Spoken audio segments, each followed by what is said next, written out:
सियावर रामचंद्र की जय. रामचंद्रांचा राज्यकारभार सुरू झालाय आणि एक एक माणसं जाऊ लागली आहेत. रामचंद्रांनी अनेकांना निरोप दिलाय आणि या निरोपाच्या सोबत त्या पुष्पक विमानाला पण निरोप दिलेला आहे. या दरम्यानच्या काळामध्ये सगळ्या राजांनी रामचंद्रांना अनेक धन, हिरे, जवाहीर, सोने, माणिक, रत्न भेट केलेली होती. याचं रामचंद्रांनी काय केलं याचं उत्तर रामायणामध्ये आहे.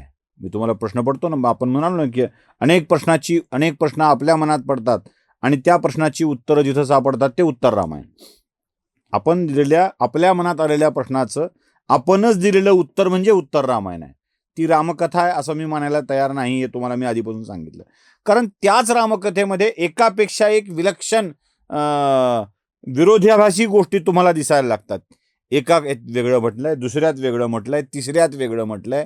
हे सगळे मी तुम्हाला समजून सांगणार आहे. पण आताच्या घडीला रामचंद्रांना आलेल्या सगळ्या भेटवस्तू रामचंद्रांनी त्या वाटप करायचं ठरवलंय. कोणाला?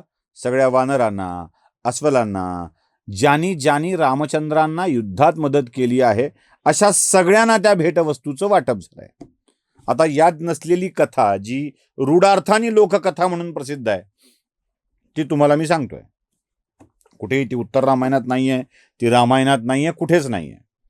सगळ्या वस्तूंचं वाटप झाल्यानंतर देवी सीता एक विचार करतात की सगळ्यांना सगळं देऊन झालंय, पण आपल्या निस्सीम सेवा करणाऱ्या खऱ्या भक्ताला रामचंद्रांनी तर काहीच नाही दिलं.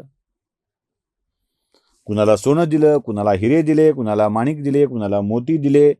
येईल आलेल्या सगळ्या भेटवस्तू सगळ्या वानरांना, वानरवीरांना, अस्वलांना वाटप करून झाल्या. हनुमानाला काय नाही दिलं. देवी सीताच रामचंद्रांना म्हणतात, प्रभू आपला लाडका हनुमान राहिला.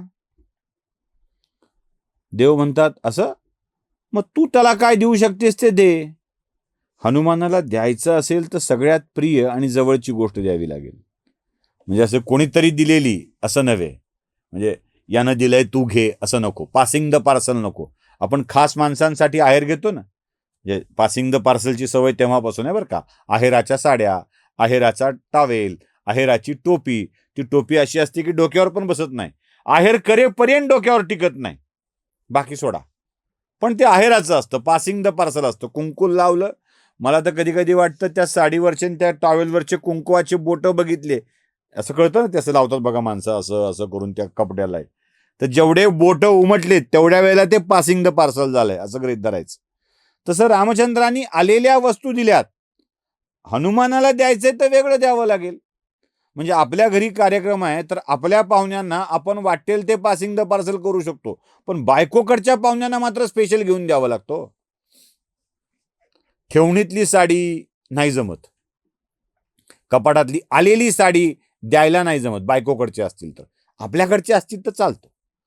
मग वेगळी आणावी लागते. मग रामचंद्र सीतेला म्हणाले, बघ तुला काय द्यायचंय ते दे.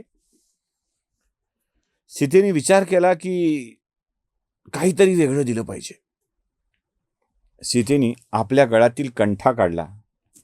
बघा देवी सीतेने काय दिलंय. आपल्या गळ्यातील आपल्या सतत सोबत असलेला कंठा काढला आणि हनुमानाकडे देऊन टाकला. म्हणाल्या, हा कंठा घे.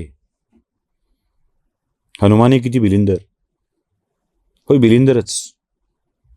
त्याने त्या कंठ्याला तोडलं, त्यातले मोती काढायला सुरुवात केली आणि फोडायचा बघायचं. सीतेला आला राग. एवढी मुद्दाम आणलेलं, मुद्दाम माझ्या जवळचं दिलेलं यानं फोडून बघावं. ते म्हणाले, हनुमाना काय करतोयस? आजूबाजूचे आग लावणारे असतातच. ते म्हणाले, हनुमान हे फोडण्याचा अर्थ काय? हा सीतेचा अवमान नाही का? तो म्हणाला, नाही हो, मी माझ्या आईचा अवमान कसा करेल? मग मी यात राम शोधतोय.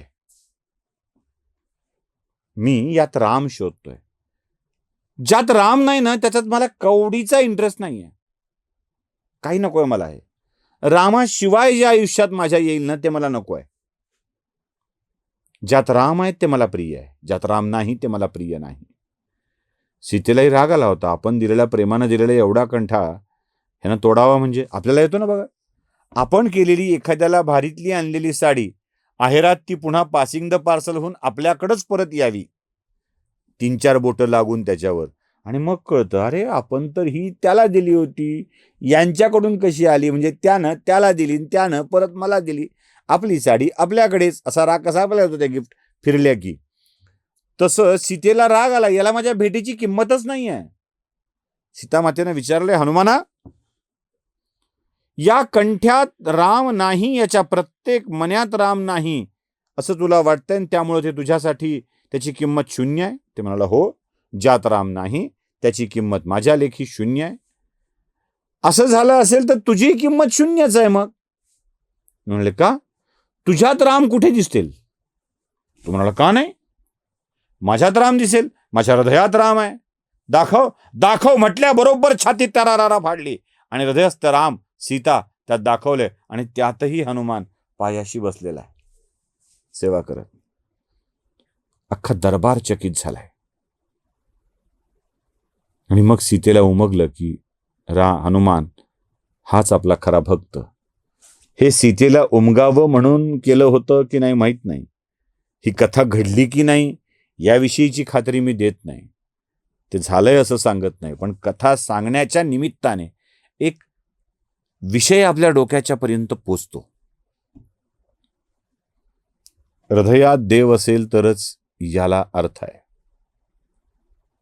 ती कविता ना चंद्रशेखर गोखलेंची, ती काय, रडणारं कोणी असेल तरच मरण व्यर्थ आहे, पुसणारं कोणी असेल तर आसवांना अर्थ आहे, रडणारं कोणी नसेल तर मरण सुद्धा व्यर्थ आहे. तसं हृदयात देव नसेल, इथे साठलेला नसेल, तर या जगण्यालाच अर्थ नाही, ते व्यर्थ आहे, हे लक्षात ठेवा. या सगळ्यांना वाटप करून झाल्यानंतर रामचंद्र आपल्या राज्यकारभाराच्या मध्ये रमून गेलेले आहेत. आणि रमलेल्या रामचंद्रांनी आपल्या राज्यकारभारासाठीचा एक निश्चित वेळ आखून दिला आहे. त्या वेळेत ते राज्याचा सगळा कारभार हाकतायत. त्यानंतरचा उरलेला वेळ सीतेच्या सोबत वेगवेगळ्या क्रीडा करण्यात ते मग्न आहेत. अशोक वाटिकेमध्ये ते जात आहेत, मधुपान करतायत हा शब्द वापरलाय. 41वा सर्ग लक्षात ठेवायचा. मधुपान करतायत हा शब्द वापरलाय. आणि या मधुपानजन्य मदामुळे असाही शब्द आहे. म्हणजे नृत्य, कला, कौशल्य, विहार, जलविहार, नौकाविहार, हे सगळं आहे तिथं आहे. म्हणजे खरं तर सीतेसोबत जो वेळ, म्हणजे बायकोसोबत नवऱ्याला जो वेळ देता आलेला नव्हता, तो रामचंद्र आत्ता देत आहे. काही हरामखोर, आमच्यासारखे रामखोर वेगळे, काही हरामखोर, याचेही वेगवेगळे अर्थ काढून गोष्टी लिहित असतात. उत्तर रामायणातल्या नाही, उत्तर रामायणातल्या 40-41 विसर्गातल्या मधुपान या शब्दाचा अर्थ मद्यपान असा घेतात. आणि त्या मद्यपानात रामचंद्र रमले होते, राम दारू पित होता, हे असल्या गोष्टी पसरवत राहतात. खास करून राजकारणातला एक पाटील नावाचा जुना मंत्री होता, त्यांनी हे निष्कारण लिहून ठेवलेलं आहे.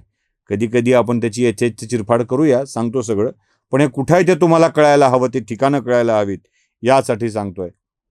रामचंद्र रमलेले आहेत आणि लवकरच एक गोड बातमी रामचंद्रांना मिळणार आहे.